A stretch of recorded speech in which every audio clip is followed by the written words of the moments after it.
قال اللہ تعالی فی مقام آخر یا ایھا الناس قد جاءتکم موعظۃ من ربکم وشفاء لما فی الصدور سبحان ربک رب العزۃ عما یصفون وسلام علی المرسلین والحمد للہ رب العالمین اللہم صلی علی سیدنا محمد وعلی آل سیدنا محمد وبارک وسلم۔ اللہ رب العزت نے اس امت کو دو انعامات سے نوازا، ایک اللہ کے پیارے محبوب صلی اللہ علیہ وسلم جو صاحب قرآن تھے، اور دوسرا انعام قرآن مجید جو اللہ کا کلام ہے۔ یہ دونوں نعمتیں ہیں اللہ رب العزت کی طرف سے۔ پہلی کتابیں جو آسمانی نازل ہوئیں وہ آسمانی کتابیں کہلائیں۔ قرآن مجید کتاب بھی ہے اور اللہ کا کلام بھی ہے۔ اس کی مثال ایسے ہے کہ ایک آدمی کسی کو خط لکھ دے تو خط جو ہے وہ کتاب کہلاتا ہے، اور ایک آدمی کسی کو وائس میسج بھیجے تو یہ وائس میسج جو ہے یہ کلام کہلاتا ہے۔ تو قرآن مجید اللہ کا کلام ہے۔ نبی علیہ السلام نے ارشاد فرمایا تبرک بالقرآن فإنہ کلام اللہ، تم قرآن مجید سے برکت حاصل کرو، یہ اللہ کا کلام ہے۔ اللہ کی ذات بھی برکت والی، اللہ کا نام بھی برکت والا، اللہ کا کلام بھی برکت والا۔ اللہ تعالیٰ فرماتے ہیں تبارک الذی بیدہ الملک، برکت والی ہے وہ ذات جس کے ہاتھ میں ہے ملک۔ اور ایک جگہ اللہ فرماتے ہیں تبارک اسم ربک، برکت والا نام ہے تیرے رب کا۔ تو اللہ کی ذات بھی برکت والی، اللہ کا نام بھی برکت والا، اور اللہ کا کلام بھی برکت والا۔ تو قرآن مجید برکتوں کا خزانہ ہے جو اللہ رب العزت نے انسانیت کو عطا فرمایا۔ اس کی مثال ایسے ہی ہے جیسے جسم کے اندر روح کی مثال ہوتی ہے۔ جب تک روح موجود ہو جسم زندہ ہوتا ہے، اور جب روح نکل جائے تو جسم مردہ ہو جاتا ہے۔ اسی طرح قرآن مجید جس گھر میں ہو یا جس سوسائٹی میں قرآن مجید کی تعلیمات پر عمل کیا جاتا ہو، یہ قرآن مجید اس گھر کا اور اس سوسائٹی کی روح کی مانند ہے۔ اللہ تعالیٰ اس قوم کو بلندی عطا فرماتے ہیں اور دنیا میں عزتیں عطا فرماتے ہیں قرآن مجید کی وجہ سے۔ آپ اگر کار کو دیکھیں تو پہلی بات ذہن میں جاتی ہے کہ یہ مسافروں کو ایک جگہ سے دوسری جگہ تک پہنچانے والی مشین ہے۔ اگر آپ ٹرک دیکھیں تو فوراً ذہن میں بات جاتی ہے کہ یہ سامان کو ایک جگہ سے دوسری جگہ پہنچانے والی مشین ہے۔ اگر آپ کرین کو دیکھیں تو فوراً ذہن میں بات جاتی ہے کہ یہ زمین سے چیزوں کو اٹھا کر اوپر رکھنے کے والی مشین ہے۔ بالکل اسی طرح قرآن مجید فرقان حمید انسانوں کو زمین کی پستیوں سے اٹھا کر عرشوں کی بلندیوں تک پہنچانے والی مشین ہے۔ اللہ تعالیٰ فرماتے ہیں کتاب انزلناہ الیک، یہ کتاب ہے جسے ہم نے آپ کے اوپر نازل کیا لتخرج الناس من الظلمات الی النور، تاکہ آپ انسانوں کو اندھیروں سے نکال کر روشنی کی طرف لائیں۔ قرآن مجید فرقان حمید انسانوں کو اندھیروں سے نکال کر روشنی پر لانے والی کتاب، بھٹکے ہوئوں کو سیدھا رستہ دکھانے والی کتاب، کار مذلت میں پڑے ہوئوں کو اوج ثریا پہ پہنچانے والی کتاب ہے۔ تو یہ کتاب بندے کو عزت بخشتی ہے۔ جو بندہ فرداً اس پر عمل کرے گا وہ فرد عزت پائے گا، جو قوم اس پر عمل کرے گی وہ قوم عزت پائے گی۔ علامہ اقبال نے کہا وہ زمانے میں معزز تھے مسلمان ہو، ہم ہوئے خوار تارک قرآن ہو کر۔ تو ہمارے اسلاف قرآن پر عمل کرتے تھے، اللہ نے ان کو دنیا میں عزتوں سے نوازا۔ لہٰذا یہ کتاب ہمارے پاس موجود ہے، ہم جب چاہیں اس کی تلاوت کر سکتے ہیں۔ آپ اس کی کمال کا اندازہ اس سے لگائیں کہ حضرت موسیٰ علیہ السلام کو اللہ تعالیٰ نے کوہ طور پر بلایا تھا، اور فضل دیکھیے، قرآن مجید ہمارے پاس 24 گھنٹے گھر میں موجود ہے۔ ہم جب قرآن مجید کی تلاوت شروع کرنا چاہیں، ہماری گویا اللہ سے ہم کلامی ہو جاتی ہے، تو انسان گویا کلیم اللہ بن جاتا ہے، اللہ سے ہم کلامی کرنے والا بندہ بن جاتا ہے۔ یہ اللہ کا کتنا بڑا احسان، کیا دن اور کیا رات، جب چاہیں اپنے رب سے بیٹھ کر باتیں کریں۔ یہ ایسا قرآن مجید اللہ نے ہمیں عطا فرما دیا، اس کی برکتیں سمیٹنے کی ضرورت ہے۔ برکتوں والی زندگی عطا فرمائے۔ اس لیے اللہ تعالیٰ قرآن مجید میں فرماتے ہیں وَإِذَا قُرِئَ الْقُرْآنُ فَاسْتَمِعُوا لَهُ وَأَنصِتُوا لَعَلَّكُمْ تُرْحَمُونَ، اور جب قرآن پڑھا جائے تم غور سے سنو، خاموش رہو، تاکہ تم پر اللہ کی رحمتیں برسائی جائیں۔ تو اس آیت سے پتہ چلتا ہے کہ قرآن مجید انسانوں کے ہوتے ہیں، وہ اس بندے کے قریب سے قریب تر ہوتے جاتے ہیں، حتیٰ کہ بعض فرشتے اس کے لبوں پر اپنا لب رکھ دیتے ہیں۔ یعنی قاری کا قرآن مجید پڑھنا فرشتوں کو اتنا پسند ہے کہ فرشتے اس بندے کے لبوں کا بوسہ لیتے ہیں۔ یہ حدیث پاک سے ثابت ہے۔ اب آپ اندازہ لگائیے کہ جس بندے کی زبان سے اللہ کا کلام نکل رہا ہے، اس پر فرشتوں کو اتنا پیار آ رہا ہے کہ فرشتے بھی اس کے لبوں کو بوسہ دے رہے ہیں۔ تو یہ قرآن مجید عظمتوں والا کلام ہے، برکتوں والی کتاب ہے، جہاں اترتا ہے وہاں برکتیں ہی برکتیں ہو جاتی ہیں۔ چنانچہ قریش مکہ کے ماحول کو قرآن مجید نے بدلا تھا۔ اتر کر حرا سے سوئے قوم آیا، اور ایک نسخہ کیمیا ساتھ لایا، وہ بجلی کا کڑکا تھا یا صوت ہادی، عرب کی زمین جس نے ساری ہلا دی۔ قرآن مجید فرقان حمید نے عرب کی زمین کو ہلا کے رکھ دیا تھا، اس نے دنیا کے اندر انقلاب پیدا کر دیا تھا۔ نبی علیہ السلام کفار کے سامنے قرآن پڑھتے تھے اور کفار کے دل متوجہ ہو جاتے تھے، اور وہ اللہ کے کلام کو سن کر ایمان لے آتے تھے۔ کئی ایسے بھی تھے کہ جو کلام الہی کو سنتے تھے اور پھر کہا کرتے تھے ان ھذا الا سحر یؤثر، یہ ایک ایسا جادو ہے جو پہلے سے چلا آ رہا ہے۔ تو قرآن مجید کی تاثیر ایسی ہے کہ یہ دلوں کو متوجہ کر لیتا ہے، اور بالآخر وہ لوگ کلمہ پڑھ کے مسلمان ہو جایا کرتے تھے۔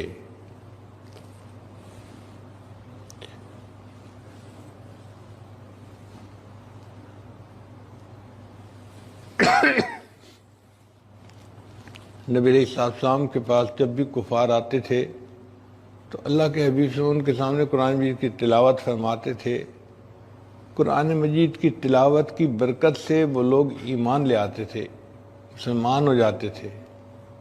ان کے دلوں کے اندر جو کفر اور شرک کا روگ تھا وہ سب ٹھیک ہو جاتا تھا، اور اللہ تعالیٰ ان کو پاکیزہ زندگی عطا فرما دیتے تھے۔ چنانچہ ایک صحابی کے بارے میں آتا ہے کہ وہ اپنے گھر میں قرآن مجید کی تلاوت کر رہے تھے تہجد کے اندر۔ ان کا دل چاہتا تھا کہ میں ذرا اونچی آواز سے قرآن کی تلاوت کروں، لیکن جب وہ اونچی آواز سے قرآن کی تلاوت کرتے تو قریب گھوڑا بندھا ہوا تھا، وہ بھی دھکنے لگتا۔ ڈر لگتا کہ قریب چارپائی پہ ان کا چھوٹا بچہ بھی سویا ہوا تھا، اگر یہ گھوڑا بدکے گا تو ہو سکتا ہے کہ یہ بچے کو لات مار دے تو بچے کا نقصان ہو جائے گا۔ لہذا وہ آہستہ پڑھتے، پھر دل چاہتا اونچا پڑھنے کو، پھر اونچا پڑھتے، پھر ذرا آہستہ پڑھتے، پھر اونچا پڑھتے، پھر آہستہ، اونچا پڑھتے، پھر آہستہ۔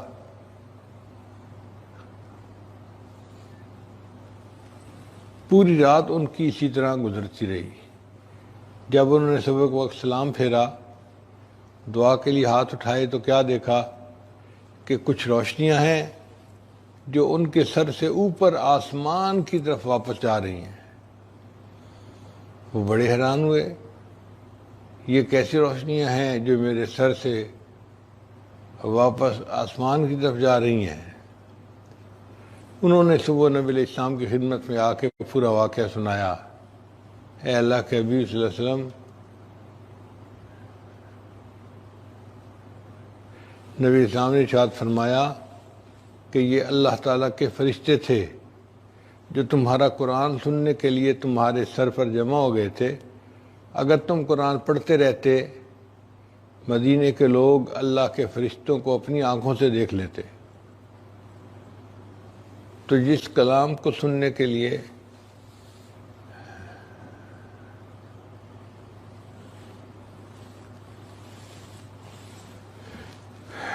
حدیث مبارکہ میں آتا ہے کہ بندہ جب قرآن مجید پڑھتا ہے الحمدللہ رب العالمین، اللہ تعالیٰ فرماتے ہیں حمدنی عبدی، میرے بندے نے میری حمد بیان کی۔ پھر بندہ پڑھتا ہے الرحمن الرحیم، اللہ فرماتے ہیں میرے بندے نے میری بزرگی بیان کی۔ پھر بندہ پڑھتا ہے مالک یوم الدین، تو اللہ تعالیٰ اس کا جواب دیتے ہیں۔ اس سے پتہ چلا کہ قرآن مجید کی ایک ایک آیت پڑھنے پر اللہ تعالیٰ کی طرف سے بندے کو جواب آتا ہے۔ تو آپ اندازہ لگائیے اس کا مقام کتنا بلند ہوگا کہ اللہ رب العزت نے قرآن مجید پڑھنے والے کے ہر آیت کے پڑھنے کا جواب دیا۔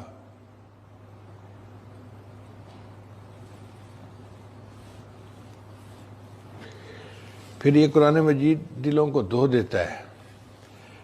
چنانچہ اللہ تعالیٰ نے ارشاد فرمایا یا ایھا الناس قد جاءتکم موعظۃ من ربکم، اے انسانوں تحقیق تمہارے پاس رب کی طرف سے نصیحت آ گئی، وشفاء لما فی الصدور، اور وہ چیز آ گئی جو تمہارے سینوں کو شفا دیتی ہے۔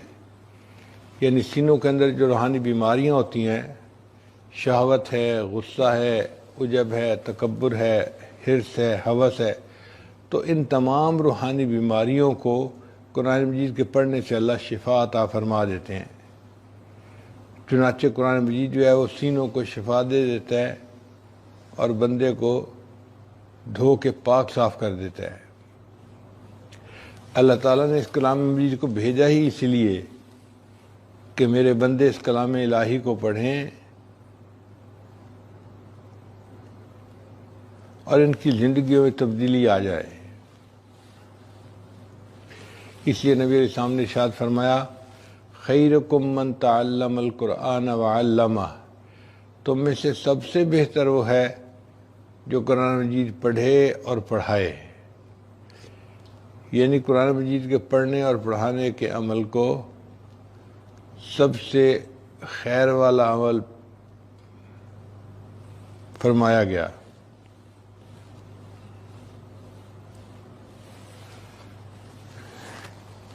قرآن مجید کو رمضان مبارک کے ساتھ خصوصی مناسبت ہے۔ جتنی آسمانی کتابیں بھی نازل ہوئیں، ساری کی ساری رمضان مبارک میں نازل ہوئیں۔ چنانچہ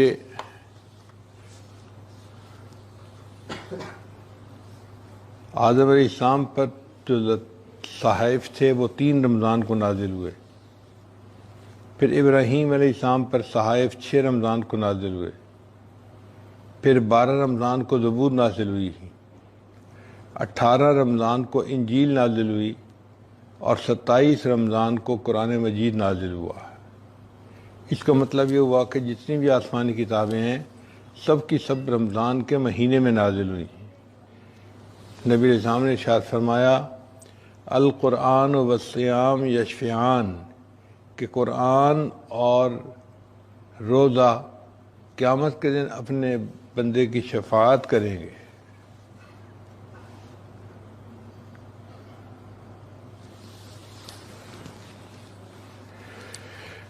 چنانچہ قرآن اور صیام کے درمیان ذرا تقابل کر لیں۔ قرآن روز محشر بندے کی شفاعت کرے گا، اور حدیث مبارکہ میں آتا ہے کہ روزہ بھی قیامت کے دن بندے کی شفاعت کرے گا۔ پھر دوسرا، تلاوت سے انوار نازل ہوتے ہیں، اور روزے سے بھی انسان کے اوپر انوارات نازل ہوتے ہیں۔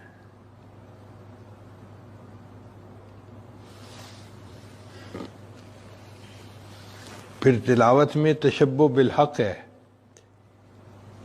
اور روزہ میں شان صمدیت کی وجہ سے تشبہ بالحق ہے۔ پھر تیسری بات کہ کلام متکلم سے قرب خاص دلاتا ہے، اور روزہ رکھنے سے بھی انسان کو اللہ کا قرب خاص ملتا ہے۔ اللہ فرماتے ہیں الصوم لی وانا اجزا بہ، روزہ میرے لیے ہے، اور روزے کی پوری ذمہ داری بھی، روزے کے اجر کو دینا بھی میرے ہی ذمہ ہے۔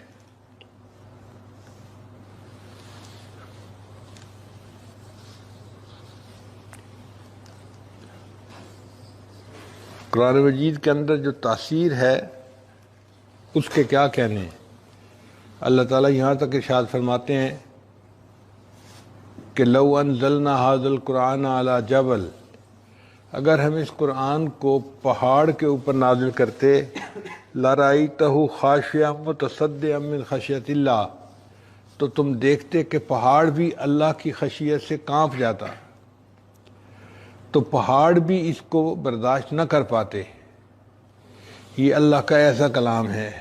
نون الذین اذا ذکر اللہ وجلت قلوبہم واذا تلیت علیہم آیاتہ زادتہم ایمانا، کہ جب ایمان والوں پر قرآن کی آیتیں پڑھی جائیں ان کے ایمان بڑھتے ہیں۔ اب طالبات یہاں پر ایک نقطہ جو ہے نا سوچیں کہ اگر قرآن مجید سننے سے ایمان بڑھتا ہے تو جو قرآن مجید پڑھ رہا ہوگا اس کا اپنا ایمان کتنا بڑھتا ہوگا۔ اس لیے یہ قرآن بندے کے ایمان کو مضبوط بنا دیتا ہے۔ ہمیں چاہیے کہ ہم قرآن مجید سے محبت جو ہے وہ پیدا کریں۔ ہمارے اسلاف نے لکھا ہے اگر کوئی بندہ اللہ سے اپنی محبت کو جانچنا چاہے، ماپنا چاہے، تو اس کو چاہیے کہ وہ قرآن مجید کے ساتھ اپنی محبت کو دیکھے۔ جتنا اس کو قرآن مجید سے محبت ہوگی، گویا اتنی محبت اس کو اللہ رب العزت سے ہوگی، کیونکہ یہ اللہ کا کلام ہے۔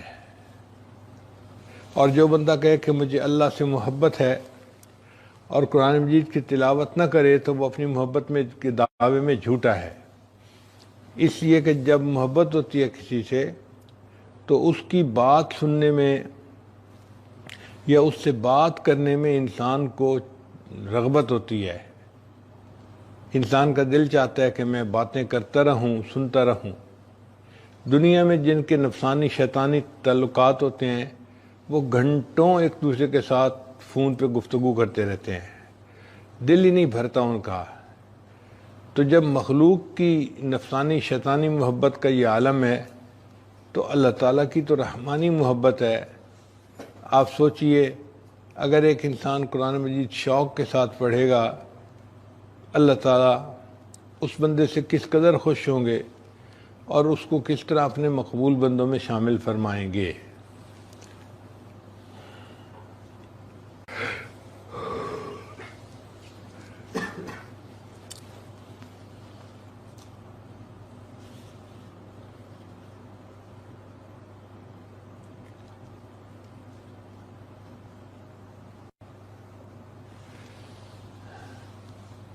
اس لیے اللہ تعالیٰ قرآن مجید میں ارشاد فرماتے ہیں الم یأن للذین آمنوا ان تخشع قلوبہم لذکر اللہ وما نزل من الحق، کیا ایمان والوں کے اوپر وقت نہیں آیا کہ ان کے دل اللہ کے ذکر سے اور جو نازل ہوا اس سے ڈر جائیں۔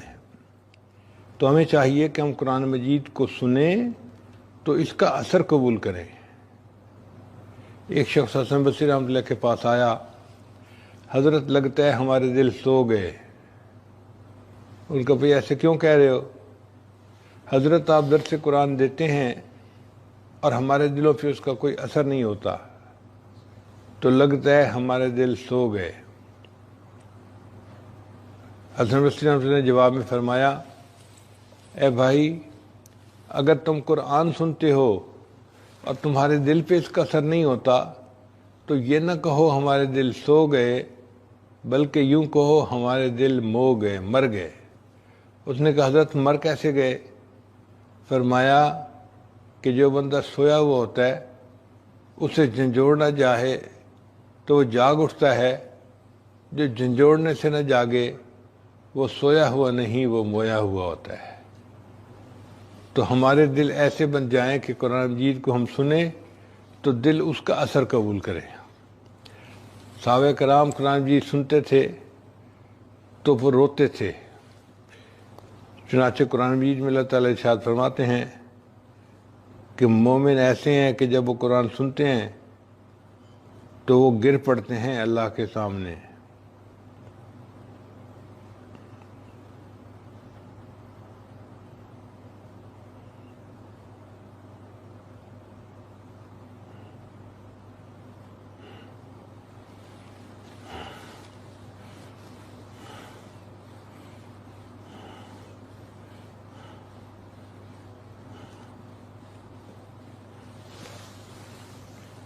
خباب بن الارت رحمۃ اللہ علیہ فرمایا کرتے تھے وَاعْلَمْ أَنَّكَ لَن تَتَقَرَّبَ إِلَيْهِ بِشَيْءٍ هُوَ أَحَبُّ إِلَيْهِ مِنْ كَلَامِهِ، کہ تم اللہ تعالیٰ کے ساتھ زیادہ قرب کسی چیز سے حاصل نہیں کر سکتے سوائے اللہ کے کلام کے۔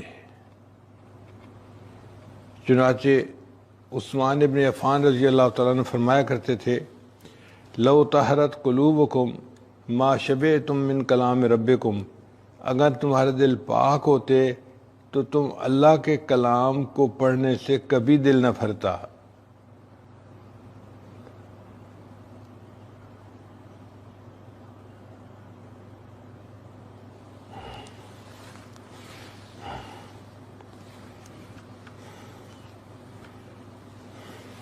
ابن مسعود رضی اللہ تعالیٰ عنہ فرمایا کرتے تھے من احب القرآن احب اللہ و رسولہ، جو قرآن سے محبت کرتا ہے وہ اللہ اور اس کے رسول سے محبت کرتا ہے۔ فمن احب شیئا اکثر من ذکرہ، اور جو کسی چیز سے محبت کرتا ہے وہ اس کا تذکرہ بھی ہر چیز سے زیادہ کرتا ہے۔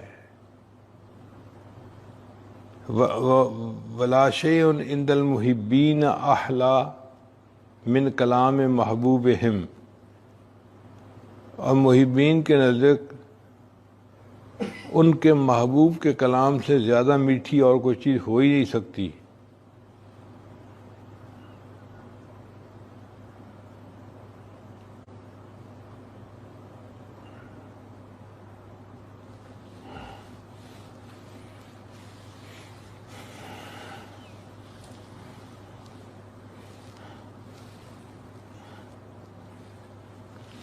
ہمارے سلف صالحین کا قول ہے اذا اردت ان تعرف قدرک عند اللہ، اگر تو ارادہ کرے کہ اللہ کے ہاں تیرا کیا مقام ہے تو یہ معلوم کریں فانظر الی قدر القرآن عندک، تو اس بات کو دیکھ کہ تیرے نزدیک اللہ کے قرآن کا کیا مقام ہے۔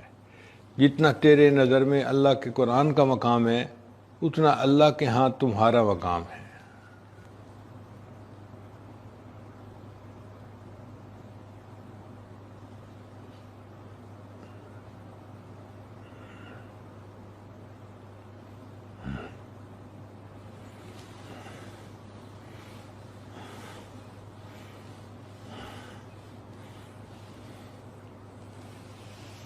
چنانچہ ہمارے اسلاف قرآن مجید کی جب تلاوت کرتے تھے تو وہ کثرت سے رویا کرتے تھے۔ نبی سامنے ارشاد فرمایا عینان لا تمسہم النار، دو آنکھیں ایسی ہیں جن کو جہنم کی آگ مس نہیں کر سکتی۔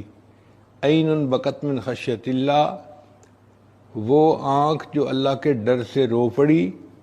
یستحب البکاء عند تلاوت القرآن، اور قرآن مجید کی تلاوت کے وقت بھی بندے کو چاہیے کہ وہ روئے۔ ہوا صفت العارفین، یہ عارفین کی صفت ہے۔ وہ شعار و عباد اللہ الصالحین، اور نیک بندوں کا یہ شعار ہے۔ علامہ قرطبی رحمۃ اللہ فرماتے مدح اللہ البکائین فی کتابہ، کہ جو اللہ کے کلام کو سن کے روتے ہیں اللہ نے قرآن مجید میں ان کی بہت تعریفیں بیان فرمائی ہیں۔ اللہ تعالیٰ کا ارشاد ہے ان الذین اوتوا العلم من قبلہ اذا یتلی علیہم یخرون للاذقان سجدا ویقولون سبحان ربنا ان کان وعد ربنا لمفعولا۔ ایک جگہ فرماتے ہیں وَيَخِرُّونَ لِلْأَذْقَانِ يَبْكُونَ وَيَزِيدُهُمْ خُشُوعًا، اور وہ سجدے میں جا گرتے تھے قرآن مجید کو سنتے ہوئے اور ان کے خشوع میں اور زیادہ اضافہ ہو جاتا تھا۔ أَفَمِنْ هَذَا الْحَدِيثِ تَعْجَبُونَ وَتَضْحَكُونَ وَلَا تَبْكُونَ۔ چنانچہ ام المؤمنین سیدہ عائشہ صدیقہ عنہا فرماتی ہیں کہ اللہ کے محبوب صلی اللہ علیہ وسلم ایک رات میرے پاس بستر پہ لیٹے ہوئے تھے، فرمانے لگے عائشہ چھوڑ میں اپنے رب کی عبادت کرتا ہوں۔ پھر نبی علیہ السلام نے وضو فرمایا، مصلی پہ آ کے تہجد کی نماز پڑھی، اور پھر تہجد کی نماز پڑھتے ہوئے نبی علیہ السلام اتنا روئے کہ آپ کی داڑھی مبارک آنسوؤں سے تر ہو جاتی تھی، اور پھر وہ آپ کی داڑھی سے آنسو آپ کے مصلی کے اوپر گرتے تھے۔ تو ام المؤمنین فرماتی ہیں کہ اس تواتر سے آنسو صف کے اوپر گر رہے تھے کہ مجھے یوں محسوس ہوا کہ جیسے یعنی بارش ہو رہی ہے اور بارش ہر قسم کی آگ کو بجھانا چاہتی ہے۔ تو اللہ کے حبیب صلی اللہ علیہ وسلم اتنا تو روتے تھے نا کہ آنسو ٹپ ٹپ گرنے کے جیسے یوں محسوس ہوتے تھے جیسے بارش کے قطرے گر رہے ہیں۔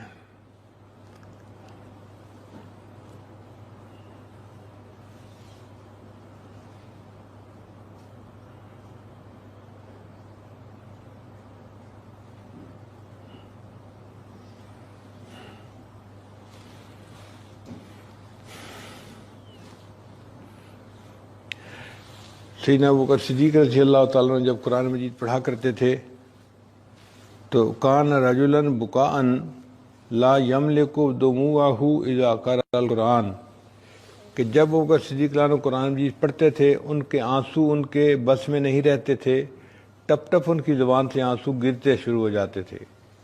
اور عمر عنہ کا بھی یہی حال تھا، چنانچہ عمر عنہ کئی مرتبہ فجر کی اذان نماز پڑھاتے تھے، یصلی بالناس فبکا فی قراءتہ حتی انقطعت قراءتہ۔ ایک صحابی کہتے ہیں کہ وہ قرآن مجید پڑھ رہے تھے حتیٰ کہ میں نے دیکھا کہ وہ اتنا روئے کہ ان کی قراءت جو تھی وہ رک گئی، اور ان کے یعنی آہیں بھرنے کی جو آواز تھی وہ 3 صفحے پیچھے تک آ رہی تھی، اور وہ قرآن مجید کی آیت پڑھ رہے تھے انما اشکو بثی وحزنی الی اللہ۔ ایک مرتبہ حضرت عبداللہ ابن عمر نے پڑھا یوم یقوم الناس لرب العالمین، تو نبی علیہ السلام نے جب یہ آیت سنی تو آپ صلی اللہ علیہ وسلم بہت روئے۔ ام حبیبہ رضی اللہ عنہا نے پوچھا اے اللہ کے حبیب صلی اللہ علیہ وسلم، حفصہ رضی اللہ عنہا نے پوچھا اے اللہ کے حبیب صلی اللہ علیہ وسلم آپ اتنا کیوں رو رہے ہیں؟ فرمایا سن نہیں رہی کہ تمہارا بھائی کیا پڑھ رہا ہے؟ قیامت کے دن کچھ ایسے بھی لوگ ہوں گے جو اللہ کے سامنے کھڑے ہوں گے اور اللہ ان کی طرف دیکھیں گے بھی نہیں۔